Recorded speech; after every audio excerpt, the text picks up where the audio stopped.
बिस्मिल्लाहिर्रहमानिर्रहीम। अस्सलाम वालेकुम नाज़रीन, आप देख रहे हैं न्यूज़ पाकिस्तान नेटवर्क का प्रोग्राम A to Z। मैं हूं आपका मेज़बान सालिक मजीद। बात करेंगे साजिद अजीज़ साहब से और शहजाद चुगताई साहब से, दोनों सीनियर सहाफ़ी तजिया निगार हस्ब मामूल हमारे प्रोग्राम में मौजूद हैं। और आपके सामने जो इस वक्त मुल्क की सूरत हाल है, सियासत के ऊपर बात होगी। हर जगह जाएँ तो एक ही बात हो रही है, क्या वज़ीर-ए-आज़म नाअहल हो जाएंगे? पनामा केस की JIT अपनी रिपोर्ट क्या देगी? उसके बाद अदालत में ये फ़ैसला कब तक आएगा? फ़ैसला बहरहाल अदालत ने देना है, उसका वक्त का तयन भी अदालत नहीं करना है, लेकिन ऑप्शंस के ऊपर ज़रूर बात हो रही है। उन्हीं ऑप्शंस को आज हम अपने प्रोग्राम में डिस्कस करेंगे कि आम आदमी के ज़हन में क्या क्या सवालात उठ रहे हैं, और उस पर हमारे जो सियासतदान हैं, जो कानूनी माहिरीन हैं और जो एनालिस्ट हैं, वो किस अंदाज से सारी सूरत हाल को देख रहे हैं और इसका तजिया कर रहे हैं। जो डेवलपमेंट्स हुई हैं JIT की अब तक की तफ्तीश के दौरान या पूछगछ या जो भी फैक्ट फाइंडिंग को कर रहे हैं उसके दौरान, तो जो चीज़ें सामने आ चुकी हैं उनका तजिया करेंगे। और इस दौरान रेमंड डेविस की किताब और उसके मुख्तलिफ इदारों से लेके हुकूमत और अपोजिशन ने एक दूसरे के ख़िलाफ़ जो बयानबाजी की है, उससे जो माहौल बना हुआ है उस पर बात करेंगे कि ये इतनी तलखी क्यों है, इतना एग्रेशन क्यों है और इतना शिद्दत क्यों आ गई है एकदम बयानबाजी में। गुफ्तगू का आगाज़ करते हैं साजिद अजीज़ साहब से। साहिब साहब, किस तरह देख रहे हैं सूरत हाल को? जहाँ भी हम जाते हैं एक ही सवाल पूछा जाता है कि जी फ़ैसला क्या होगा, क्या वज़ीर-ए-आज़म को नाअहल कर दिया जाएगा या वज़ीर-ए-आज़म को बरकरार रखा जाएगा?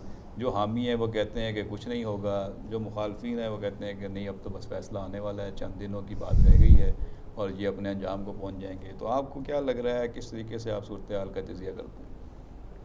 JIT की फ़ाइनल रिपोर्ट का वक्त जैसे जैसे करीब आता जा रहा है तो ज़ाहिर है कि स्पेकुलेशन में भी इजाफा होता जा रहा है। लोग अपने अपने मिजाज और अपने ख्वाहिश के मुताबिक तजिया जो है कर रहे हैं, नतीजा अख़ज़ करने की कोशिश कर रहे हैं।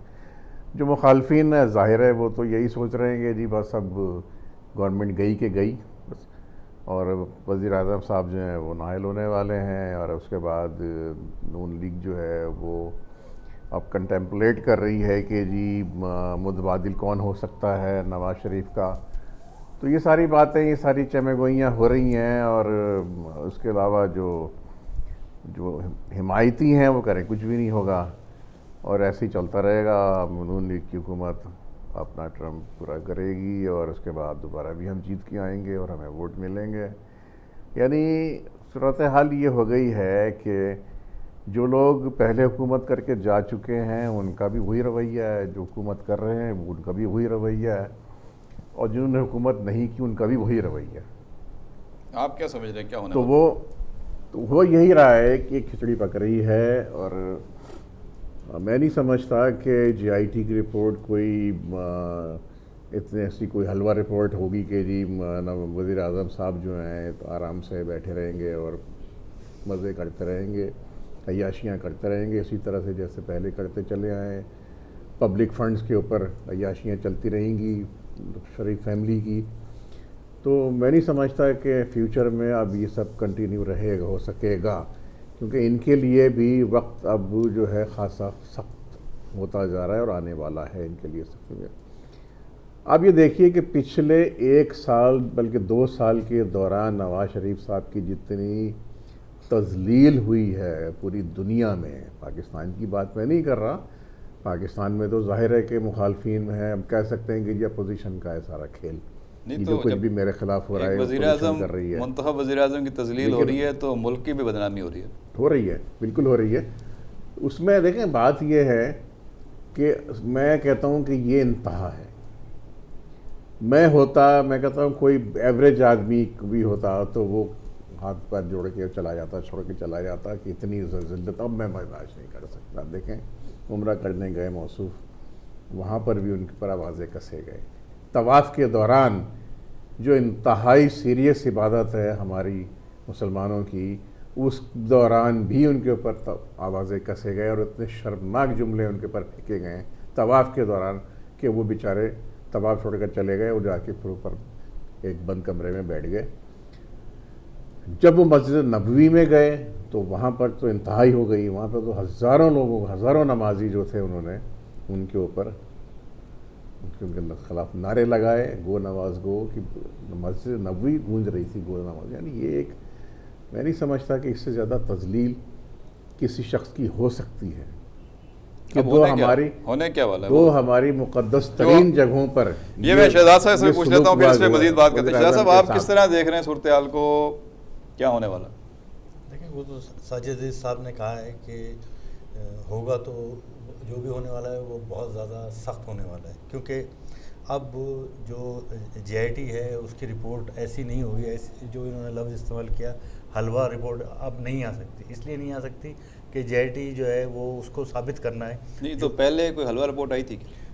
पहले नहीं होता रहा है इनके साथ, तो यही होता कौन सी रहा ना रिपोर्ट है इनके- जो जिसको हम कहेंगे जी वो हलवा रिपोर्ट थी, ये- और अब ये जो आएगी ये बड़ी जबरदस्त आएगी ना। ये हलवा नहीं देखिए, होगी। ये तमाम अपोजिशन पार्टी और ख़ासतौर पर पीपल्स पार्टी का ये एक दावा है, ये क्लेम है कि पाकिस्तान की अदालती तारीख में सबसे ज़्यादा नर्म रवैया मुस्लिम लीग नून के साथ और खुसूसन नवाज शरीफ के साथ रवा रखा गया है। हमारे उस तनाजुर में आप कह रहे हैं। अदालती तारीख है जो सबसे ज़्यादा नर्म रवैया अच्छा, इनके जी साथ शहजाद रखा साहब। गया। नहीं तो वो जो ये देखें JIT को अब जो चैलेंज किया जा रहा है, यानी जो नादान दोस्त हमारे वज़ीर-ए-आज़म साहब के हैं या दोस्त हैं या लोग, ये इमरान खान तो कहते हैं कि वो दोस्त नहीं है बल्कि वो मुलाजिम है। तलाल चौधरी और ये दानियाल अजीज़ और वो एक आसिफ किरमानी, वो कौन आदमी है मैं उसको नहीं जानता, वो भी सियासतदान बनता है, पहले शायद प्राइम मिनिस्टर का पॉलिटिकल सेक्रेटरी था। तो ये जो ये फ़ौज है ये मैं समझता हूँ कि ये गालबन ये भी प्लांटेड है। वो आसिफ करमानी तो बहुत सारे सियासतदानों से ज्यादा बोल रहा है। प्लांटेड है ना, मतलब इनको वो सियासत, वो वजीर उतना नहीं बोल पा रहे जितना वो बोल रहे जब वो यानी कि नवाज शरीफ साहब जब वो क्या कहते हैं पीछे मुड़ के देखेंगे तो उनको ये एहसास होगा कि जिनको वो अपना बहुत ज़्यादा दोस्त और हमदर्द समझ रहे थे वो किसी के प्लांट किए हुए थे और उनको पत्थर वही मार रहे थे, वही लोग मरवा रहे थे। तो अब जो JIT को इतना हॉस्टाइल किया जा रहा है, JIT भी इतनी तनकीद की जा रही है और ये कहा जा रहा है कि जी इंसाफ नहीं हो रहा, और वो जो नसीम हज्जाजी साहब ने भी ये कहा कि जी मेरे बेटे के साथ ज़्यादती हो रही है और मेरे बेटे को क्यों दरमियान में लाया जा रहा है। लेकिन ये कि सबसे अहम बात जो आज हुई है वो ये हुई है कि जो वो खातून डायरेक्टर हैं उन्होंने ये साफ साफ कह दिया है कि मुझ पे दबाव डाला गया, मेरे साथ ज़बरदस्ती की गई और ज़बरदस्ती मुझसे जो है ये बयान जो है वो लिया गया और साइन कराया गया और लेटर तैयार किया गया। माहीन जो है, माहीन ने ये कहा, आज की डेवलपमेंट बता रहा हूँ। तो मेरे कहने का मकसद ये है कि ये जो अब JIT को जब आप चैलेंज कर रहे हैं और जो सूबाई वज़रा और मुस्लिम लीग वज़ीर-ए-आज़म के हवारी और मुस्लिम लीग के रहनुमा जो JIT को चैलेंज कर रहे हैं, तो अब JIT के लिए ये बात बहुत अहम हो गई है कि वो बहुत ही ठोस सबूत के साथ, यानी कि JIT कोई, जैसे कि मेरा ये ख्याल है कि सुप्रीम कोर्ट ने किसी हद तक जो है एक नरम सुप्रीम कोर्ट का रवैया रहा और सुप्रीम कोर्ट इतना यानी कि हार्ड नहीं हुआ जितना गॉडफादर तो कह दिया, तो इसके बाद वो आप तो ऐसे और कह क्या दिया, नरम रवैया? गॉडफादर भी कह दिया और माफिया भी कह दिया, वो तो ठीक है, माफिया तो बाद में कहा गया फैसला आने के बाद, गॉडफादर कह दिया। लेकिन ये कि वो हल्का फुल्का ही रहा ना मामला, और फिर उसके बाद तो वो यानी कि वो तो इतना अच्छा फैसला था कि मुस्लिम लीग नून ने जश्न मनाया, और मुस्लिम लीग नून ने 2 जश्न मनाए। एक आपको याद होगा कि 29 नवंबर को जो एक तब्दीली आई थी पाकिस्तान में 29 नवंबर 2016 को, तो उसके बाद जश्न मनाया गया था कि जी अब हमारा साडा आदमी आ गया है, हमारा आदमी आ गया है, तूफान गुजर गया। जहाँ तूफान गुजर गया। तो ये सब बातें जो है मरीम नवाज़ का ट्वीट था। अच्छा चले, मैं आप दोनों से ज़रा पूछूंगा, ये ज़रा गौर से सुनिए। 3-4 ऑप्शन जो हैं वो इस वक्त सियासी हलकों में ज़ेर बहस हैं और बात की जा रही है कि जी JIT की रिपोर्ट जब सुप्रीम कोर्ट में चली जाएगी, सुप्रीम कोर्ट उसके ऊपर फैसला देगी, तो ज़ाहिर है सुप्रीम कोर्ट ने ही फैसला देना है जो आगे चलेगा। लेकिन JIT की रिपोर्ट की बुनियाद पे जो कानूनी माहिरीन हैं वो समझते हैं कि एक मुमकिन तौर पर फैसला जो हो सकता है कि जी वज़ीर-ए-आज़म को नाअहल करार दे दिया जाए, उनके खिलाफ रेफरेंस बना दिया जाए, उसको किसी एहतसाब अदालत में भेज दिया जाए और वज़ीर-ए-आज़म को गिरफ़्तार करके या उनको ज़मानत पे कहा जाए कि आप जाके अपना केस का फ़ैसला करें और अब आप वज़ीर-ए-आज़म नहीं रहे। दूसरा ऑप्शन ये है कि वज़ीर-ए-आज़म को बरकरार रखा जाए लेकिन केस अदालत में चला जाए और अदालत में जाके रेफरेंस चलाया जाए और वहाँ पे कहा जाए कि दोनों फ़रीक़ैन जाके अब वहाँ पे अपना मौक़िफ़ पेश करें। तीसरा ऑप्शन ये है कि क़ब्ल अज़ वक्त इलेक्शंस के लिए हुकूमत चली जाए और नए इलेक्शन अनाउंस करके पूरी सेटअप बना के तो मुल्क को जो है वो अवाम की तरफ चला जाए कि इस अदालत से, अब बड़ी अदालत अवाम की अदालत है और अवाम जो है वो इस पर अपना हतमी फ़ैसला दे दें। तो आपको क्या लगता है नज़दीक कि इस तरह के अगर किसी तीनों ऑप्शन में से कोई एक ऑप्शन हो तो मुल्क का मंजरनामा क्या नज़र आता है आपको? लेकिन सेकंड ऑप्शन की जो आपने बात की कि जी उनको वज़ीर आज़म रहने दिया जाए और केस अदालत में भेज दिया जाए, तो ये तो केस ही कोई बात ही नहीं बन का रही। मुरब्बा बन जाएगा। ये तो केस इतना मज़े का खेज हो जाएगा कि सारी दुनिया हंसेगी और अदालती तारीख में ये सबसे अजूबा होगा। तो आप ऑप्शन 2 को क्रॉस कर रहे हैं। तो ये ऑप्शन 2 तो बहुत ही बेवकूफ़ी वाली बात होगी अगर किसी ने ये कहा है। अब ऑप्शन 1 और 3 मैं समझता हूँ कि ये ऑप्शन 2 जो है ये हुकूमत वक्त की दिल की आवाज़ है। शहजाद साहब आप भी ये कहते किस तरह हो। जी हाँ, बिल्कुल सही। लेकिन ऑप्शन 2 पे आप दोनों एक इत्तेफाक करते हैं। ऑप्शन 2 तो ठीक है। कोई ऑप्शन नहीं है। ऑप्शन 1 और 3 की जो बात आप कर रहे हैं कि वज़ीर आज़म साहब को नाअहल करार दिया जाए, उनको गिरफ़्तार किया जाए, उन पर केस चलाया जाए और उनके अहल खाना जो हैं जो इसमें इन्वॉल्व हैं मनी लॉन्ड्रिंग में और जो इन्होंने करप्शन के ज़रिए पैसा बनाया, उनको भी उनके ख़िलाफ़ भी FIR बाकायदा लॉन्च की जाए और उनके ख़िलाफ़ बाकायदा केसेस चलाए जाएँ कोर्ट्स में। तो ये तो होना ही चाहिए। अगर किसी पर कोई चीज़ साबित होती है तो भाई फिर क्या है, फिर तो आप सीधे से आप अदालत उसके खिलाफ FIR कटवाए और उसके खिलाफ केस को। अच्छा, एक ऑप्शन तो ये हो गया, आप कहते हैं कि अगर JIT की रिपोर्ट साबित हो जाती है तो फिर ये ऑप्शन है। लेकिन मैं ये समझता हूँ कि कम से कम ये तो होना ही चाहिए कि सुप्रीम कोर्ट वज़ीर आज़म को नाअहल करार दे के और हुकूमत को या ये कि जी उसका वज़ीर आज़म का मुतबादल लाया जाए, जिस तरह के यूसुफ रज़ा गिलानी को नाअहल करार दिया गया और नया वज़ीर आज़म आया था। नया वज़ीर आज़म आ गया था, इन हाउस चेंज आ गया था। लेकिन वो शरीफ लोग थे तो वो ले आए थे चेंज, इन हाउस चेंज ले आए थे, फिर दोबारा भी आए, उन्होंने अदालत के फैसले को कबूल किया, 2 दफ़ा लाए। तो अब अगर इनके साथ भी यही होता है, जो कि मैं समझता हूँ कि यही होना चाहिए और ये होगा नहीं, आप होना नहीं चाहिए, आप बताएं आपके ख्याल में ये होगा या नहीं? मेरे ख्याल में ये हो सकता है, इसका इम्कान बाकी है। आप क्या समझते हैं? देखिए मैं आपको बताऊं कि ये जो साजिद साहब बता रहे हैं, ऐसा जो है वो मेरे पॉइंट ऑफ व्यू के तहत और मेरी जो मालूमात हैं ऐसा नहीं होने क्या जा रहा है। आप वही तो समझना चाह रहे हैं, आपके पहले ये था कि जो अगर वज़ीर आज़म डिस्क्वालीफाई हो, यानी कि ये डिस्क्वालिफिकेशन तो होगी, अल्टीमेट होनी है। अब उसके बाद डिस्क्वालिफिकेशन के बाद क्या होगा, यानी कि प्राइम मिनिस्टर जो है वो असेंबली तोड़ दे और नए इलेक्शन हो जाएं, एक ऑप्शन ये है, ठीक है। दूसरा ये कि नहीं, ये अल्टीमेट आप कैसे कह रहे हैं कि जी अल्टीमेटली जो है डिस्क्वालिफिकेशन नहीं, डिस्क्वालिफिकेशन तो होनी है, डिपेंड करता है ना कि JIT अगर कह दे कि ठीक है मनी ट्रेल मिल गई है, फिर नहीं मनी ट्रेल नहीं मिली ना। नहीं, अगर कह दे JIT फिर क्या करेंगे? देखिए मनी ट्रेल का इशू नहीं है, मसला ये है कि देखें एक तो SECP के जो रिकॉर्ड में टेम्परिंग की गई है, जो उसमें गड़बड़ की गई है वो साबित हो गई है, तो ये डिस्क्वालिफिकेशन के लिए यही काफ़ी है। और उसके बाद जो उन पे दबाव डाला गया है और रिकॉर्ड में जो एक तो ये हो गया ना, दूसरा ये कि स्टेट बैंक के रिकॉर्ड में जो गड़बड़ हुई है और जो रिकॉर्ड चेंज किया गया है उसकी भी। अच्छा, आप रूल आउट कर रहे हैं, आप कह रहे हैं डिस्क्वालिफिकेशन वो भी साबित हो गया। तो मतलब ये 2 चीज़ें काफ़ी हैं, मतलब वो छोड़ दें, वो पनामा केस को भी छोड़ दें और वो मनी ट्रेल को भी छोड़ दें और उन फ्लैटों को भी छोड़ दें, लेकिन ये दो गड़बड़ जो हुई हैं, जो साबित हो गई है, जो कि अब माहिन ने भी कह दिया है कि जी मुझ पे प्रेशर डाला गया था और स्टेट बैंक के रिकॉर्ड में भी गड़बड़ हुई है। तो मेरे कहने का मकसद ये कि अब प्राइम मिनिस्टर नाअहल होने से बच नहीं सकते, पहली चीज़। मैंने भी यही कहा ना। जी हाँ, मैं भी यही। अच्छा, अब मुस्लिम लीग नून किस ऑप्शन पे जा रही है वो हमें देखना है ना, कि हम एक तो ये कि ये तो हम देख रहे हैं। चलें अब इस पर मजीद बात करते हैं, यहाँ वक्त हो गया ब्रेक का, वापस आके इसी बात को आगे कंटिन्यू करेंगे। नाज़रीन हमारे साथ रहिएगा, हाजिर होते हैं चंद लम्हात के बाद।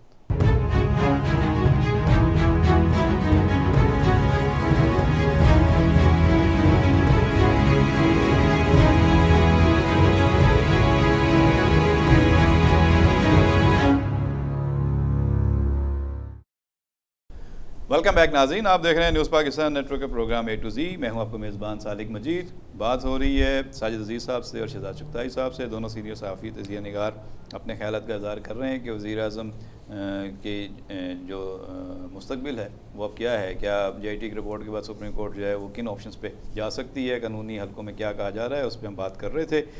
और ये भी अब आज की जो डेवलपमेंट्स हुई हैं उसमें यह है कि आसिफ करमानी ने जब हसन नवाज़ को अदालत के JIT के सामने छोड़ा तो बाहर आके जो न्यूज़ कॉन्फ्रेंस की उसमें उन्होंने कहा कि जी वज़ीर आज़म की नाअहली का तो सवाल ही नहीं पैदा होता, वज़ीर आज़म का तो नाम पनामा केस में है ही नहीं। जिस आदमी का नाम FIR में ना हो उसके ख़िलाफ़ तो केस रजिस्टर्ड ही नहीं होता, वो मुलजिम ही नहीं होता। मुलजिम उस वक्त होता है जब FIR में नाम आ जाए, उसके ऊपर फ़र्द जुर्म आयद हो जाए, फिर वो मुलजिम होता है, फिर उसको केस का दिफा करने का मौका मिलता है, फिर अगर केस साबित हो जाए तो वो मुजरिम ठहराया जाता है। तो ये एक गवर्नमेंट का पॉइंट ऑफ व्यू है। उससे पहले जो है साजिद अजीज़ साहब ने, शहजाद साहब ने बताया कि जी अब तो नाअहली से तो ये बच नहीं सकते, और अब आगे मुस्लिम लीग क्या सोच रही है ये शहजाद साहब बताएंगे। मैं ये बता रहा हूँ कि अब जो मुस्लिम लीग के जो किचन कैबिनेट है, उनके जो अंदरूनी इजलास होते हैं, उसमें ये फैसला हुआ है कि उन्हें ये नज़र आ रहा है कि भाई नए इलेक्शन में गए तो नए इलेक्शन में अब नहीं जीत सकते, ठीक है ना। तो अब वो नए इलेक्शन में जाने का तो उन्होंने प्लान जो है वो कैंसिल कर दिया है। कबल वक्त इलेक्शन हाँ, आप अब समझते उन्होंने नहीं? फैसला किया है मुज़ाहमत का। वो जब अगर देखें, वो जो साजिद साहब ने कहा था और पीपल पार्टी की बात हो रही थी, पीपल पार्टी के वज़ीर आज़म को घर भेज दिया गया था, तो पीपल पार्टी एक शरीफ पार्टी, पीपल पार्टी ने साबित किया कि वो एक शरीफ पार्टी थी, और उसके प्राइम मिनिस्टर को घर भेजा गया और उसके खिलाफ फैसला आया। उस शरीफ पार्टी की बात नहीं है, उस फैसले को कबूल किया उन्होंने। उनके पास उनकी कोई प्रॉब्लम नहीं थी, उन्हें कोई प्रॉब्लम नहीं अच्छा, थी। नहीं, ठीक है, सुप्रीम कोर्ट के फैसले तो से इनको प्रॉब्लम है ना। पीपल्स पार्टी का कोई सुन, हाँ यही पीपल्स पार्टी के दौर में देखें, अगर यूसुफ रजा गिलानी की जगह आसिफ जरदारी को नहल किया होता तो क्या पीपल्स पार्टी इसी तरह फैसला कबूल करती? ये हाँ डिफरेंस, ये डिफरेंस देखो, डिफरेंस यहाँ पर आ रहा है। यहाँ नवाज शरीफ का मामला है। अगर नवाज शरीफ की जगह कोई फर्द होता ना तो सूरत हाल वही होती जो कि पीपल्स पार्टी में हुई। अब चूंकि यहाँ पर मामला ही पार्टी सरबराह का है, सरगना का है, तो वो कैसे कबूल कर लेगा? ये खूब कहा आपने, वहाँ भी यही गॉडफादर का है ना, गॉडफादर हो गया ना, वहाँ पर भी वही बात थी। तो अब अगर वहाँ पर यूसुफ रजा गिलानी की जगह कोई भी होता तो भी कोई प्रॉब्लम नहीं था। हाँ, अगर जरदारी या बेनज़ीर की वहाँ पर की शख्सियत होती तो फिर केस डिफरेंट होता। तो अब उन्होंने ये फैसला किया, मुज़ाहमत का फैसला किया कि वो जो नाअहली का डिस्क्वालिफिकेशन का जो डिसीजन आएगा वो उसको कबूल नहीं करेंगे, मुज़ाहमत करेंगे। अब वो मुज़ाहमत क्या होगी तो वो तो आने वाला वक्त बताएगा। लेकिन हमने जो देखा है अब तक के 2 मौके ऐसे आए थे मुज़ाहमत के। एक तो आपको याद होगा 99 में, तो 99 में कितनी मुज़ाहमत की थी मुस्लिम लीग ने, और उसमें क्या ताकत थी और क्या उसकी पॉलिटिकल फोर्स थी। हालांकि थोड़ी बहुत वो अपनी पॉलिटिकल फोर्स को जुडिशल कमीशन लाकर कुछ थोड़े बहुत ट्रेलर चला रहे हैं, कुछ झलकियाँ दिखा रहे हैं, लेकिन मैं नहीं समझता कि मुस्लिम लीग नून ने अगर मुज़ाहमत का फ़ैसला किया और फैसला नहीं माना तो फिर क्या कहते हैं वो उसको यानी कि मुज़ाहमत को बरकरार रख पाएगी या मुज़ाहमत कर सकेगी। मेरे ख्याल से नहीं कर सकेगी। 99 ने नहीं कर पाई।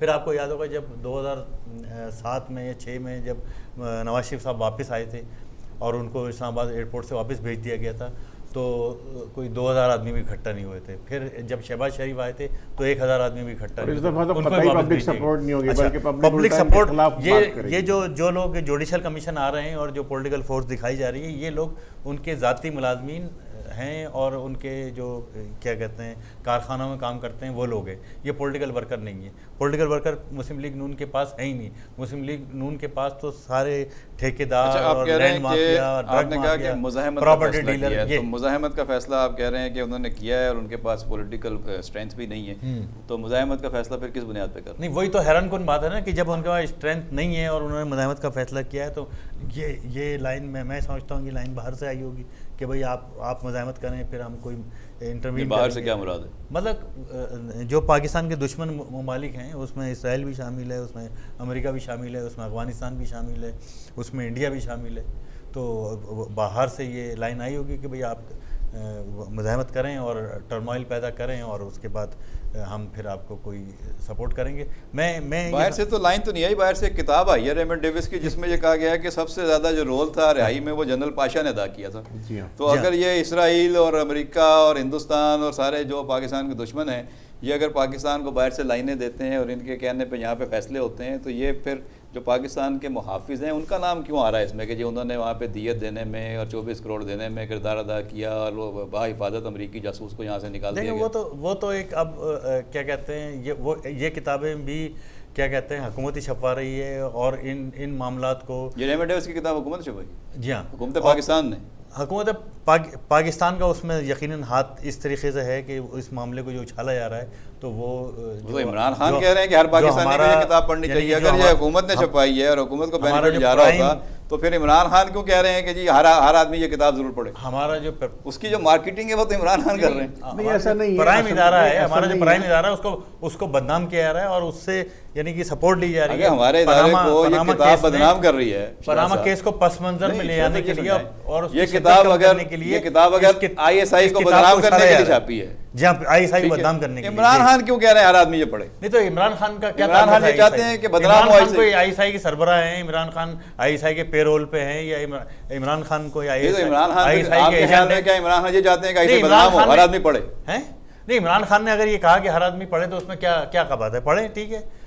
मतलब बदनाम करने के लिए छापी गई, बदनाम करने के लिए छापी गई, जितने ज्यादा पढ़ेंगे उतनी ज्यादा बदनामी होगी। इमरान खान का मकसद क्या है ये कहने का मकसद यही है ना कि ये जो कुछ हुआ और इसमें जिस तरह से रेमंड डेविस को यहाँ से निकाला गया साजिश करके और अवाम की ख्वाहिशात के बरक्स अवाम के जज्बात को कुचला गया, तो इसमें कौन कौन लोग शामिल थे?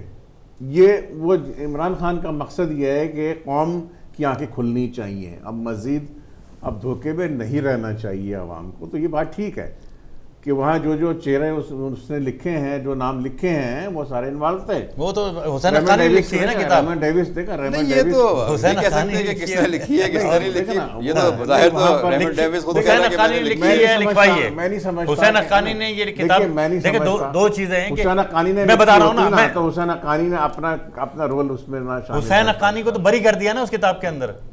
उस किताब में जो नहीं उसमें उसका जिक्र है, सब सबसे कुछ ज्यादा कोशिश है उस किताब में तो शाह महमूद कुरैशी को बरी कर दिया। शाह महमूद कुरैशी, तो फिर ये क्या शाह महमूद कुरैशी ने लिखवाई है? नहीं, इस तरह तो हम किसी पे नहीं कह सकते ना कि जो उसने लिखवाई है या उसको बरी कर दिया तो उसने लिखवाई होगी। देखिए बेनिफिशियरी कौन है इसमें, बेनिफिशियरी कौन है, एक जनरल ट्रेंड है इसमें कौन, इसमें बरी कौन हुआ है, बेनिफिशियरी कौन है? देखें, आपने जो अमेरिकी एजेंट तो हुसैन हक्कानी को डिक्लेयर किया ना, शाह महमूद कुरैशी को डिक्लेयर नहीं किया। मेरे कहने का मकसद ये कि ये जो किताब है, ये जो है इसके ये मुज़म्मिरात हैं और ये किताब जो है ये ख़ास तौर पर प्लांटेड की गई है और इस वक्त प्लांटेड की गई कि जबकि पनामा लीज का फैसला आने वाला है। अच्छा, पहले तो ये बताएं ये किताब काबिल एतबार है या नहीं? नहीं, बिल्कुल काबिल एतबार नहीं है। और कहते हैं सही से? नहीं, मैं समझता हूँ कि बिल्कुल काबिल एतबार है, क्योंकि उसके अंदर जो हालात वाक़यात लिखे गए हैं, तो हम कोई ज़्यादा पुरानी बात भी नहीं है, हमारी आंखों के सामने सारी चीज़ें हुई हैं।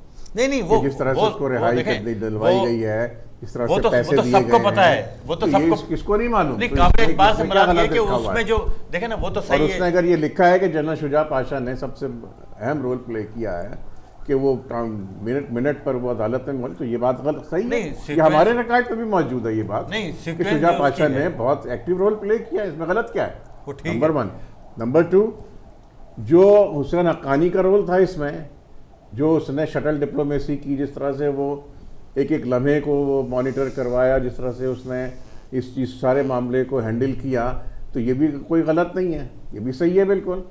आज भी वो अमेरिकन एजेंट है, यहूदियों का एजेंट है, किसने? वो तो खुद खुल के कहता है कि हाँ मैं यहूदी एजेंट हूँ। बोलो अब इसमें आप क्या ये उसने आपसे कहा होगा, वैसे तो नहीं कहा किसी को। हमसे देखे, मुझसे मतलब किसको कहा है ये? मुझसे नहीं कहा उसने। अभी आप उनको ऑनलाइन ले लें तो ये तो ऐसी बात तो कभी नहीं की। मेरे एक दोस्त से जरूर कहा, समझते हैं मेरे एक दोस्त से जरूर उसने ये कहा। हो सकता है किसी का उनके बारे में। हुसैन हक्कानी जब यहाँ से जा रहा था तो उसने ये कहा, एक सीनियर सहाफ़ी से ये कहा, डॉन ग्रुप के ने कहा कि जी अगर जिस तरह से दूसरे लोग आते हैं सुपर इम्पोज होकर यहाँ आते हैं तो मैं भी इसी तरह आ जाता हूँ। अच्छा चलें, ये बहस किसी और वक्त रख लेते हैं, हुसैन हक्कानी को फिर डिस्कस कर लेंगे। अभी तो ये थोड़ा सा मैं आपसे समझना चाहूँगा कि जो ऑप्शंस डिस्कस हो रहे हैं उसमें कहा जा रहा है कि चलें वर्स्ट कम वर्स्ट में मुस्लिम लीग के हल्के ये कह रहे हैं कि अगर वज़ीर-ए-आज़म को नाअहल करार दे दिया जाता है तो इन हाउस चेंज आ जाएगी, वो अपना जाके अवाम में केस लड़ेंगे, लेकिन ये हुकूमत जो है वो इलेक्शन की तरफ नहीं जाएगी बल्कि 1 साल अपना पूरा करेगी बाकी नए वज़ीर-ए-आज़म के साथ। तो नए वज़ीर-ए-आज़म के लिए नाम लिया जा रहा है हमजा शहबाज का विद इन फैमिली, क्योंकि वो कौमी असम्बली के रुकन है और 24 घंटे के अंदर अगले वज़ीर-ए-आज़म का हलफ उठा सकते हैं और वो वोट भी एतमाद कर ले सकते हैं। ख़ानदान से बाहर हुकूमत नहीं जाएगी। आप दोनों का क्या इस पर कमेंट है? देखिए, ये हो सकता है, ये पॉसिबल है, इसलिए कि मुस्लिम लीग नून ये तजर्बा कर चुकी है। जब पंजाब गवर्नमेंट इन्होंने फॉर्म की थी इलेक्शन जीतने के बाद, तो उन्होंने खोसा साहब के साहबजादे को कुछ अरसे के लिए इंटरिम एक वो दिया था, वज़ीर आला बनाया था, क्योंकि उस वक्त शहबाज साहब नहीं बन सकते थे, शहबाज शरीफ बाद में बने थे जी। तो ये हो सकता है, इसमें क्या बात है उनके लिए? साहब आपको क्या लगता है? देखें, मसला ये है कि जो मुस्लिम लीग की जो हुकूमत है और जो मुस्लिम लीग में अब तक जो गुफ्तगू हुई है वो ये कहते हैं कि नवाज शरीफ का कोई मुतबादिल नहीं है, और नवाज शरीफ का मुतबादिल अगर है तो नवाज शरीफ की फैमिली है, नवाज शरीफ की बेटी मरीम नवाज़ है। मरीम नवाज़ फौरी तौर पे प्राइम मिनिस्टर नहीं बन सकती क्योंकि वो MNA नहीं है। और वो वो तो खुद पनामा में है ना। जी हाँ, अब पनामा में भी हैं, हो सकता है कि वो भी कोई डिस्क्वालीफाई हो जाए, उन पे उनके खिलाफ भी कोई कदगन जो है वो लग जाए। तो ये बहरहाल ठीक है कि अगर वो हमजा शहबाज को बना दें, लेकिन मैंने तो ये सुना था कि जो उन्होंने जो तय किया हुआ था वो एहसन इकबाल का नाम तय हो गया था। ठीक है, अब मतलब आप समझते हैं ख़ानदान से बाहर भी वज़ीर आज़म आ सकता है? मेरा ये ख्याल है कि अगर 1 साल के लिए अगर वो प्राइम मिनिस्टर लाना चाहेंगे तो वो ख़ानदान से बाहर लेके आएंगे, ख़ानदान से के अंदर से नहीं लेके आएंगे, क्योंकि हमजा शहबाज जो हैं वो नवाज़ शरीफ के जानिशीन या नवाज़ शरीफ के मुतबादिल नहीं है, वो हमजा शहबाज के शहबाज शरीफ के मुतबादिल हैं। तो कहने का मकसद ये है कि ये अच्छा, दूसरी बात ये कि हमजा शहबाज इलेक्शन में शरीफ के मुतबादिल होते तो वो पंजाब असेंबली में होते, उनके अपने कौमी असेंबली के रुकन है इतने अरसे से। शरीफ ख़ानदान ने यही तय किया है कि नवाज़ शरीफ की मुतबादिल नवाज़ शरीफ के बच्चे और शहबाज शरीफ के मुतबादिल शहबाज शरीफ के अपने दोनों बच्चे तो बबलू हैं, वो कहाँ नहीं, वो तो आज उसने कहा है ना, बनेंगे। वो तो बबलू ने ये कहा है, हुसैन नवाज ने 45 ईयर आज हसन पेश, हाँ, उन्होंने ये कहा है कि जी ये जो नवाज शरीफ पर दबाव डालने के लिए उनके बच्चों को बुलाया जा रहा है, यानी कि वो जो चलें इस पे ख़ानदान क्या सोच रहा है और पार्टी क्या सोच रही है इस पर मज़ीद बात करते हैं जहाँ वक्त छोटी सी ब्रेक का। नाज़रीन हमारे साथ रहिएगा, हाजिर होते हैं चंद लम्हात के बाद।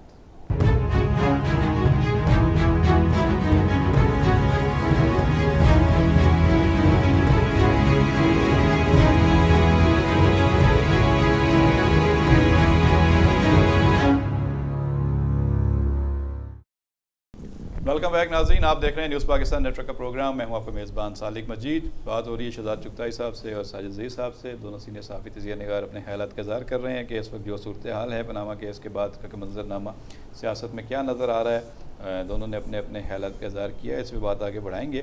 ख्वाजा साद रफ़ीक ने जो बातें की हैं उस पर हुकूमती लाइन बताई जाती है कि एक तो वो एग्रेशन शो कर रही है और वो बता रही है कि अब हुकूमत किस मोड में है। उन्होंने जो बातें की हैं उसमें कहा जा रहा है कि मुख्तलिफ़ इदारों के लिए मुख्तलिफ़ शख्सियात के लिए पैगामात हैं, पैगाम समझने वाले के लिए हैं। मिसाल के तौर पे उन्होंने एक बात की है कि पाकिस्तान में वक्त पॉपुलर फ़ैसले करने का नहीं है, दुरुस्त फ़ैसले करने का है।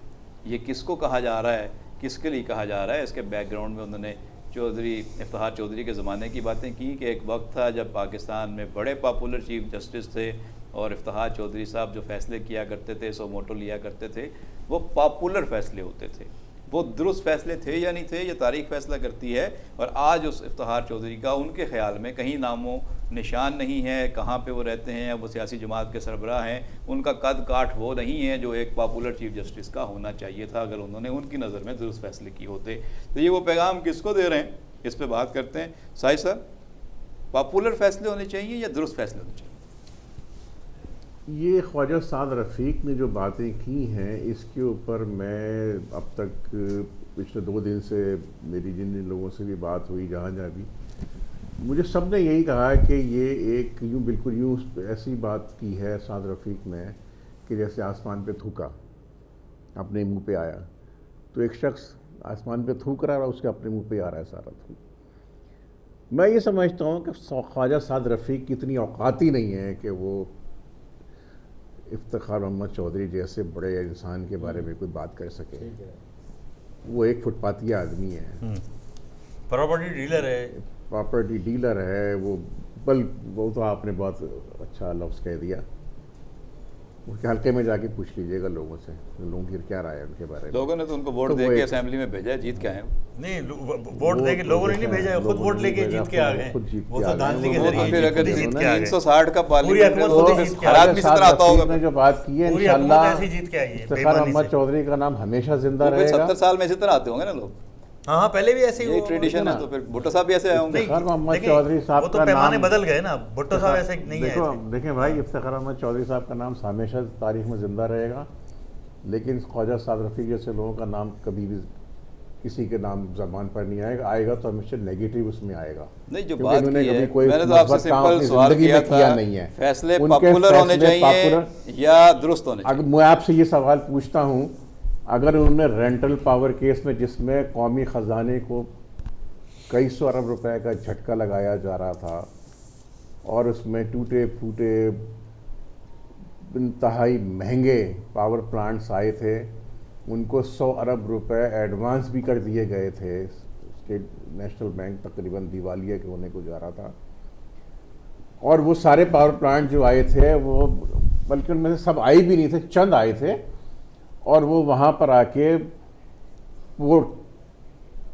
उस पे पोर्ट पे आके खड़े हो गए थे। उनकी कोई जनरेशन नहीं हो रही थी, वो इतने खस्ता हाल थे, इतने टूटे फूटे थे। आप बहस को किसी और तरफ अगर उन्होंने नहीं, अगर मैं ये पैगाम किसको दे रहे हैं? 2 मिनट, ख्वाजा साद रफीक, ये पैगाम ख्वाजा साद रफीक की तो कोई औकात ही नहीं है। मैं पब्लिक की बात कर रहा हूँ, पब्लिक को ही मैसेज दे रहा हूँ कि मुझे ये बताइए, उन्होंने जब उसने ये ऑर्डर किया उस वक्त के चीफ जस्टिस ने, जाहिर है कि इफ्तिखार मोहम्मद चौधरी ने ये ऑर्डर किया, फौरी तौर पे गवर्नमेंट को ये ऑर्डर किया कि ये 100 बिलियन रुपए जो एडवांस किए गए हैं इन चोरों को ये वापस किए जाए ख़जाने में। ये सही फैसला था, ये गलत फैसला था? ये पॉपुलर फैसला था या सही था?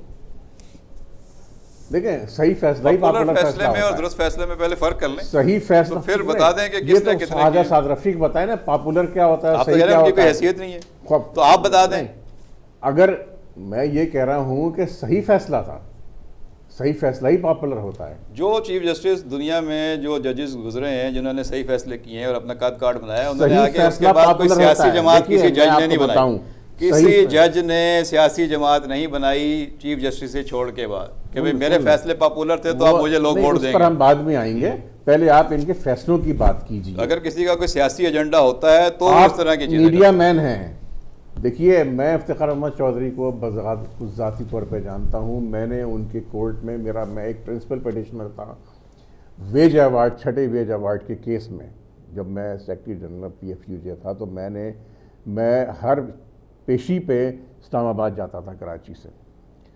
5 साल 6 साल पूरे गुजर गए इस केस को। उसमें बहुत सारे कई जजेस चीफ जस्टिस चेंज हुए, सब इसी तरह टाल मटोल करते रहे, उन्होंने इसी तरह केस को लिंगर ऑन किया। चीफ जस्टिस साहब जब ये आए इफ्तिखार मोहम्मद चौधरी, उन्होंने कहा कि मिस्टर पीरजादा, नो मोर बुलशिट। मैं जब उस वक्त उठूंगा जब इस केस का फैसला करके उठूंगा। और उन्होंने कहा, फिर वो जिस होने लग गए।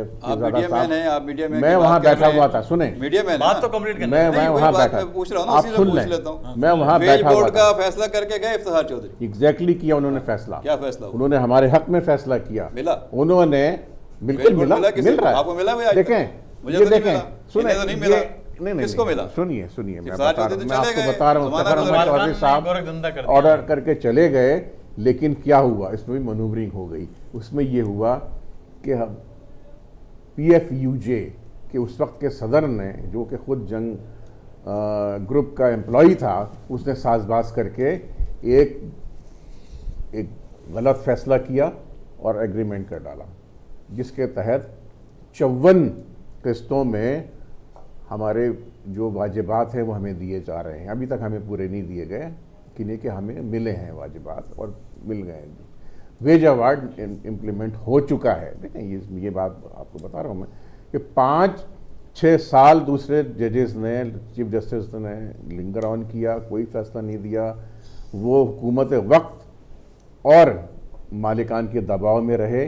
चीफ जस्टिस जब ये आए, इन्होंने आते ही कहा, इन्होंने तो जब पीरजादा साहब ने ये कहा कि जी मैं बीमार हूँ, मुझे इलाज के लिए लंदन जाना है, तो उन्होंने कहा कोई छुट्टी नहीं मिलेगी आपको, पहले फैसला इस केस को निपटा के जाइए, आप जाइए जब आपको जाना है। 5 दिन मुसलसल उन्होंने हियरिंग की है, केस का फैसला किया है। सारे अखबार के मालिकान वहाँ मौजूद थे। उन्होंने कहा किसी प्रेशर में वो नहीं आए। भुट्टो की मुझे बताइए, भुट्टो की फांसी पॉपुलर फैसला था या दुरुस्त फैसला था? ये एक देखें बहुत तवील मामला, इसके लिए आपको दूसरा सेशन करना आप टाइम लें ना, इस पे करें बात। हाँ, नहीं, आपको दूसरा सेशन, क्योंकि वो तो कह रहे हैं कि जी लियाकत अली खान से नवाज शरीफ तक जो है वो सारे एक तरफ खड़े हैं, मैं आपसे ये पूछूंगा, परवेज मुशर्रफ तक दूसरी तरफ खड़े हैं। मैं आपसे ये पूछूंगा, अदालतें कहाँ खड़ी हैं? मैं आपसे ये पूछूंगा कि वो मर्डर हुआ, जिस मर्डर की बुनियाद पर वज़ीर आज़म भुट्टो साहब को सज़ा हुई, क्या वो मर्डर हुआ था? अगर हुआ था तो फैसला सही है, और अगर वो मर्डर नहीं था, वो झूठ था, तो फैसला गलत है। वो पॉपुलर फैसला भी नहीं था, वो सही फैसला था। ये तो आपके कहने से ये मैं कह रहा हूँ बदलेगा। मैं उस बेंच में जो जज बैठा हुआ था वो मरने से पहले क्या कि गया कि वो फैसला गलत था। उसका नाम नसीम हसन शाह था, वो खुद क्या कि गया था। बाकी तो बातें छोड़ दें। आप क्या समझते हैं? ख्वाजा रफीक ने जो 7 जजों का बेंच था, सुनिए आप, सुनिए, 7 जजों का बेंच था वो। उसमें एक जज ने सिर्फ इख्तलाफी पॉइंट लिखा था, इख्तलाफी नोट लिखा था। वो सारा 7 रुकनी बेंच पीसीओ जजेस का था, ये भी याद रखिएगा। जिसका भी था। आप बताइए। देखें जी, मैं आपसे ये अर्ज़ करूँगा कि ये सारी ज़िंदगी मुस्लिम लीग नून ने जो हुकूमत की और जो साजिशें की और पाकिस्तान पर कब्ज़ा किया और 3 मरतबा वज़ीर-ए-आज़म नवाज शरीफ वज़ीर-ए-आज़म बन गए, तो ये अदलिया के कंधों पे सवार होके, अदलिया को इस्तेमाल करके और साजिशें करके, अदलिया को लड़ा के, इंटरनल रिफ्ट डाल के, कभी सुप्रीम कोर्ट पे हमला करके और कभी जो है सजाद अली शाह को हटा के और अपना पसंदीदा चीफ जस्टिस ला के, और वो जो तारड़ साहब थे वो पैसे लेके ब्रीफ केस लेके कोयटा गए थे। बिकाऊ माल थे जजेस, जिनके लिए ब्रीफ केस गए होंगे। बिकाऊ माल तो हर जगह ब्रीफ केस गए हैं, तो इसका मतलब है कोई बिक रहा होगा तो ब्रीफ केस गए। देखे ना, तो इसका मतलब आप कह रहे हैं कि उस वक्त जो सुप्रीम कोर्ट थी उसके जजेस बिकाऊ माल थे, वो बिक गए और इसलिए हुकूमत ने कब्जा कर लिया। इसका मतलब यही हुआ। आपके माशरे में तो जाहिर है कि कोई इतना आप लोग कोई फरिश्ते तो है नहीं। तो इस वक्त जो फरिश्ते हैं, ये कैसे तय करेंगे कि इस वक्त वाले फरिश्ते हैं, पहले वाले नहीं थे? देखें, तारीख फैसला करेगी। जी हाँ, नहीं मैं आपको बताता हूँ कि देखिए, उन्होंने कितने फैसले हवाम के हक में किए, सही किए। मैं एक पूरी किताब लिख सकता हूँ इसके ऊपर। अब तक लिख देनी चाहिए था। नहीं, अब तक तो लिख देनी चाहिए। बिल्कुल लिखूंगा मैं इंशाल्लाह, जब मुझे वक्त मिलेगा। चैप्टर तो हमारे प्रोग्राम में बोल दिया करें। जब मेरे पास वसाइल आएंगे मैं जरूर लिखूंगा, और इन तमाम लोगों को, इन सब के मुंह पे कालिक मलूंगा जो ये कह रहे हैं। ख्वाजा साद रफीक जैसे लोगों के मुंह पे कालिक मलूंगा मैं इंशाल्लाह। आप क्या बात कर रहे हैं, मैं लिखूंगा किताब और आपको बताऊंगा कि कौन झूठा है, कौन करप्ट है और कौन अच्छा और कौन सच्चा आदमी है। कौन अदालत खुली है, आप जाके केस कर दीजिए, बता दीजिए। ये उसकी जरूरत नहीं है। कौम अंधी नहीं है, कौम अंधी नहीं है, कौम को पता है, देख रही है कौम भी कि किसने क्या किया। पाकिस्तान एक ऐसा मुल्क है कि इस मुल्क में जो आदमी 50 पे होता है वो पॉलिटिक्स में आने के बाद दूसरे दिन पराडो पे होता है और फिर वो अपना उसका जाती जहाज होता है। वो तो मिसाल देख लेना जमशेद दस्ती की। अब अपनी पराडो चलाते हैं। अच्छा, अब आप वो देखें कि पहले वो गधा गाड़ी भी चलाते थे। नहीं, जमशेद दस्ती के पास पराडो चलाते हैं, सोहेल बड़ाई के प्रोग्राम में उसको साथ बिठा के चलाइए। अच्छा, दूसरा ये कि अब यानी कि हमारा एक दुश्मन मुल्क है जिससे हम नफरत भी करते हैं, मोदी से भी नफरत करते हैं। मुझे सबसे ज़्यादा नफरत है मोदी से, लेकिन मोदी का चाय खाना 5 स्टार होटल नहीं बन सका। मोदी का कोई रिश्तेदार जो है उसके 6-7 भाई हैं, कोई रिश्तेदार सरकारी मुलाजिम नहीं है, उसके कोई भाई मैकेनिक है, किसी की परचून की दुकान है, कोई कहीं काम करता है, कोई प्राइवेट जॉब करते हैं। लेकिन पाकिस्तान में ये होता है कि जो एक यानी कि इंदिरा गांधी के खानदान के पास आज क्या कुछ नहीं है, इंडिया के खानदान है ना। नहीं, इंदिरा गांधी का खानदान तो एक सोनिया गांधी के पास क्या है आज, उनके पास उनके बेटियों के पास क्या है। नहीं, आपकी बात ठीक है, आप क्या है, वो क्या चाय खाने चला रहे हैं। आपकी बात ठीक है, इंडिया में भी ट्रेंड यही है, इंडिया में भी ट्रेंड यही है। नहीं, और जो मोदी के आपके खानदान की बात कर रहे हैं आप, अभी आप देखिएगा जब मोदी साहब जाएंगे तो उसके बाद कहानियां सुनिएगा आपके ये सारे खानदान जो चाय बेचने वाले और ये तो फिर आप दोनों जो डिफेंड कर रहे हैं कि ये जो कुछ हो रहा है सही हो रहा है। करोड़पति बने हुए हैं सारे, मोदी के अभी वहां भी वही है, इंडिया में भी वही कुछ हो रहा है। इंडिया में कुछ हो रहा है, लेकिन ऐसा कुछ नहीं हो रहा। इंडिया में इंडिया के लोग अगर चोरी भी कर रहे हैं तो वो अपना पैसा अपने घर के अंदर, इसलिए ना कि वहाँ जमहूरियत है, वहाँ पे बार बार आके कोई जमहूरियत को डिरेल नहीं कर रहा। वहाँ पे आके कोई ये नहीं कह रहा कि रिवर्स गियर लगा दो पूरे सिस्टम को। वहाँ सिस्टम चल रहा है, सिस्टम चल रहा है। तो आप कह रहे हैं, आप तारीफ कर रहे हैं कि जी वहाँ पे मोदी का चाय खाना चाहिए। ईमानदारी की तारीफ कर रहा हूं, मैं इंडिया की तारीफ नहीं कर रहा। नहीं, आप सिस्टम की बात कर रहे हैं। सिस्टम की वजह से करप्शन नहीं हो रहा है। ये जमहूरियत तो है ही फ्रॉड, चाहे इंडिया में है तो वहाँ चाय खाना तो नहीं बन रहा ना 5 स्टार अमेरिका में। ये तो निजामी फ्रॉड है, जमहूरियत निजामी फ्रॉड है। ये तो अभी तो आप कह रहे हैं कि वहाँ पे चाय खाना 5 स्टार होटल नहीं बन रहा, चोर खाना है। ये बेईमान लोगों के, ये जमहूरियत जो है ना, ये अरबपति खरबपति लोगों का क्या ताल्लुक इंसानियत से, ह्यूमन राइट से, गरीबों से। वो तो है, चले अगर आप सिस्टम को नहीं मानते वो अलग चीज है। तय हो गया कि आपके जमहूरियत एज अ होल एक फ्रॉड है, ठीक है ना, ये बात तो है। जो है वो जो अरबपति और करोड़पति लोग हैं वही आपके नुमाइंदे होंगे। लेकिन शहजाद बात ये है, ये तय कर लिया ना, सिस्टम के अंदर ही रह के बात ये है कि कल्चर हमारा और इंडिया का एक ही है। फ़र्क सिर्फ ये है कि पाकिस्तान में बहुत सारे माफिया जो हैं वो प्रिवेल कर रहे हैं। इंडिया में सूरत हाल ये है कि वहाँ पर चूँकि फ्यूडल आर्ट सिस्टम नहीं बाकी बचा नहीं है, वहाँ नहीं है, तो ये लिहाजा लेकिन अच्छा, लेकिन प्रोग्राम वहाँ के पर आखिरी जो लम्हात अंडर देना चाहूंगा आपसे, जो कोई कमेंट दोनों दे दें। वहाँ डॉन्स की हुकूमत है। एक बात की है आसिफ जरदारी साहब ने, उनसे पूछा गया था कि लोग पीपल्स पार्टी छोड़ छोड़ के कप्तान के पास जा रहे हैं, तो उन्होंने कहा कि भाई पीपल्स पार्टी के ये गंदे अंडे थे जो कप्तान ने अपनी झोली में डाल ली हैं। कप्तान उनके साथ तस्वीरें ज़रूर खिंचवा रहा है, लेकिन जब वक्त आएगा तो इनको टिकट भी नहीं देगा। तो एक तरफ तो आसिफ साहब कह रहे हैं कि जी हमारी पार्टी के गंदे अंडे हैं जो उधर चले गए हैं, दूसरी तरफ वो फंक्शन लीग के, पीटीआई के, नून लीग के, बाकी सब जमातों के लोगों को अपने आप वेलकम कर रहे हैं। तो ये क्या कप्तान ने भी कहा है कि भाई अगर पीपल्स पार्टी में तो अच्छे थे, हमारे पास आ गए तो गंदे अंडे हो गए। ये बात देखें ना, मैं तो अभी कुछ देर पहले मैंने आपसे अर्ज़ किया था कि हुकूमत वक्त में जो पार्टी है, जो हुकूमत कर रही है पार्टी, वो हो या पीपल्स पार्टी हो या तहरीक इंसाफ हो या दूसरी पार्टीज़ हों, तकरीबन सबका मामला एक जैसा ही है। ये एक दूसरे के गंदे अंडे अपनी झोली में डालने को तैयार बैठे रहते हैं, लेकिन दूसरे पे तनकीद करते हैं, दूसरे पे उंगली उठाते हैं, अपने आप को नहीं देखते कि जी इनकी बाकी चार उंगलियां इनकी अपनी तरफ पॉइंट आउट कर रही हैं कि जी तुम उससे ज़्यादा गंदे हो। तो गंदे अंडे तो सबकी झोलियों में, एक हमाम में सब नंगे हैं। जी हाँ, शिराज साहब, गंदे क्या अंडे देख रहे हैं? सबकी जरदारी झोलियों साहब ने में। ये बातें क्यों की हैं? जरदारी साहब के तो पाँव तले जो है ज़मीन खींची जा रही है, और उनके सारे जितने भी स्टालवर्ड हैं वो सारे उसमें जा रहे हैं पीटीआई में, और पीटीआई को ज्वाइन कर रहे हैं। और पंजाब में सूरत हाल बहुत ज़्यादा ख़राब है। जितने भी वहाँ पे लीडर हैं, जैसे गौहर अयूब है, उनका बेटा है, बाकी लोग जो हैं वो सारे पीटीआई ज्वाइन करने जा रहे हैं। तो जाहिर है जरदारी साहब तो यही कहेंगे कि गंदे अंडे हैं, लेकिन ये कि आप देखें जो पीपल पार्टी में जो अंडे आ रहे हैं, तो पीपल्स पार्टी में नहीं है जी गौहर अयूब, तो पीपल्स पार्टी में नहीं, वो जा रहे हैं ना उसमें पीटीआई में। अच्छा, नहीं है, उनका भी लेकिन वो यही हाल PTI में जा रहे हैं, है, मतलब वो भी नहीं, अब तो गंदे अंडे में, और हाँ। गौहर अयूब का भी वही अच्छा, हाल है। उनका अभी भी जो पूरा ट्रैक रैकेट उठा के देख लें आप, यही कुछ मुस्लिम है। लीग के जो क्या कहते हैं एमपीएस थे, और दूसरी जमातों के जो एमपीएस थे, वो जो है पीपल पार्टी ने ओन कर लिए और अपनी जमात में ले ली। तो क्या वो अच्छे अंडे थे? और जो क्या कहते हैं ये पीटीआई के भी कुछ लोग नून लीग ने, वो पीपल पार्टी ने लिए और नून लीग के लिए, तो वो तो अच्छे अंडे हो गए, और इनके लोग जो चले गए वो गंदे अंडे हो गए। और जब वो अंडे मौजूद थे तो इन्होंने ये क्यों नहीं कहा कि भाई ये गंदे अंडे और ये ख़राब लोग हैं? तो वो ये तो ज़ाहिर है कि सियासी जमातों की आपस की लड़ाई है, और सियासत जो हमारे यहाँ सियासतदान है, सियासत का ट्रेंड। लेकिन इसमें एक बात साबित हो गई कि तहरीक इंसाफ वो पार्टी बन गई है कि जो इक़्तिदार में आने से पहले ही उसने इस बात का सबूत दे दिया है कि उसकी सियासत सिर्फ और सिर्फ इक़्तिदार के लिए, आवाम के लिए नहीं है। चलें, इस पे आइंदा प्रोग्रामों में मज़ीद मौका मिला तो बात करेंगे।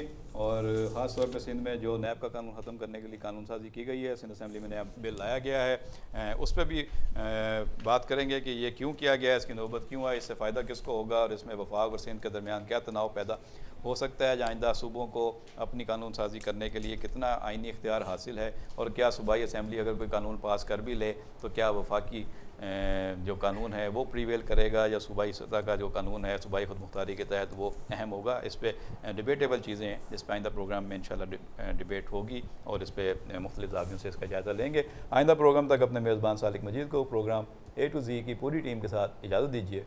अल्लाह निगहबान।